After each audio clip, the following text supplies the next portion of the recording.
রাজ রিতার নতুন একটি ভ্লগে আপনাদেরকে স্বাগত জানাই। আজকের এই দিনটির জন্য প্রতি 1 মাস আমি অপেক্ষা করে থাকি, আর তারপর বিকাল থেকেই স্টার্ট করে দিই এই দিনটির জন্য স্পেশাল আয়োজন।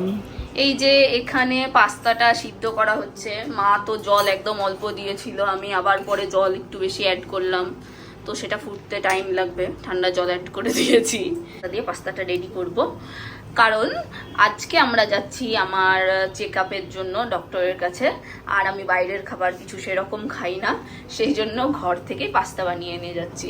তো আমার ভিডিওতে দেখো আমার মা এখানে হাসছে, আর আমার বর এখানে এই যে লাইট বন্ধ করে দিচ্ছে, দেখি ও মুখটা দেখাবে না, ঠিক আছে। মা এখানে এইরকম চলতে থাকলে আমি কিন্তু ভিডিও করতে পারবো না। আমার আরও একটা দুঃখের বিষয় আপনাদের সাথে শেয়ার করি।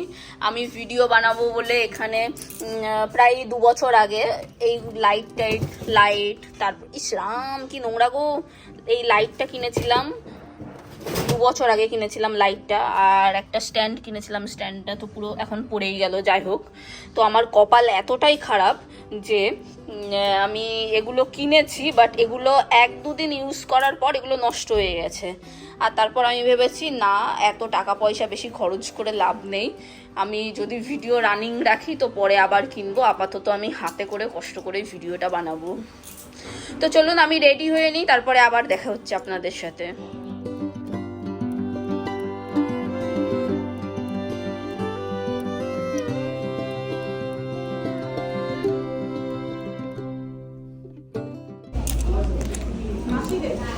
বাবা মুখের কাছে ক্যামেরাটা নিয়ে গেলাম, আর বড় একটা হাই তুললেন, আর সঙ্গে সঙ্গে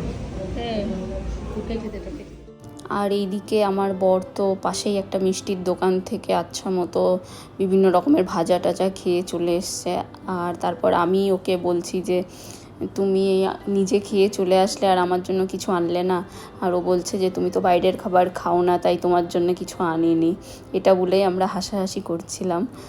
আর তারপর আমাকে এখানে ডেকে নেওয়া হয়েছে আমার প্রেশার এবং বডি ওয়েট চেক করার জন্য। তো দিদিটা আমার প্রেশার চেক করতে করতে আমাকে বলছে যে তুমি সন্ধ্যাবেলা এরকম চুল ছেড়ে কেন রয়েছো। তো এই নিয়েই দিদির সাথে হাসাহাসি করছিলাম।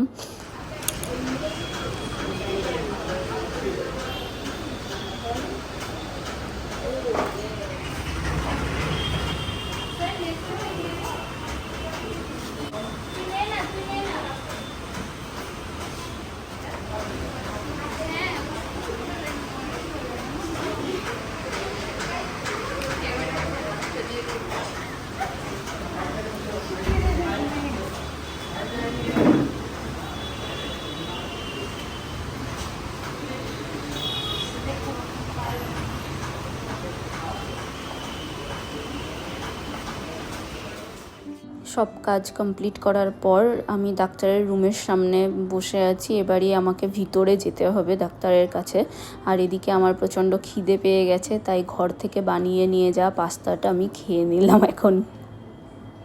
আমার হিমোগ্লোবিন কম থাকার কারণে ডাক্তার আমাকে একটা ইঞ্জেকশান নিতে বললো, এবং সেটা স্যালাইনের মাধ্যমে নিতে হবে।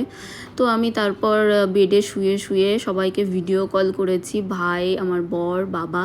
তো ভাই তো বলছে দিদি শুয়ে আছে বেডে, আর তোমরা কেন হাসাহাসি করছো, তাই ও রেগে যেয়ে কলটা কেটেই দিল।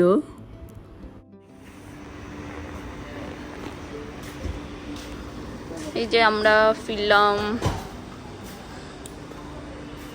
এই মাত্র ফিরলাম, এখন বেজে গেছে প্রায় রাত 10:30। ঘরে যেয়ে রান্না করতে হবে, তারপর খাওয়া দাওয়া।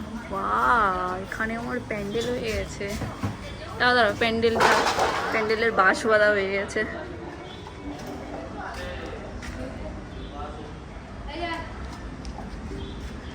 দুর্গাপুজোর প্যান্ডেলের বাঁশ বাঁধা হয়ে গেছে। বন্ধ করো। 1947 লিফট আমরা আছি, তাও তো আছে একটা লিফট। দেখি, স্মাইল প্লিজ। মনু আজকে কি বলছিল?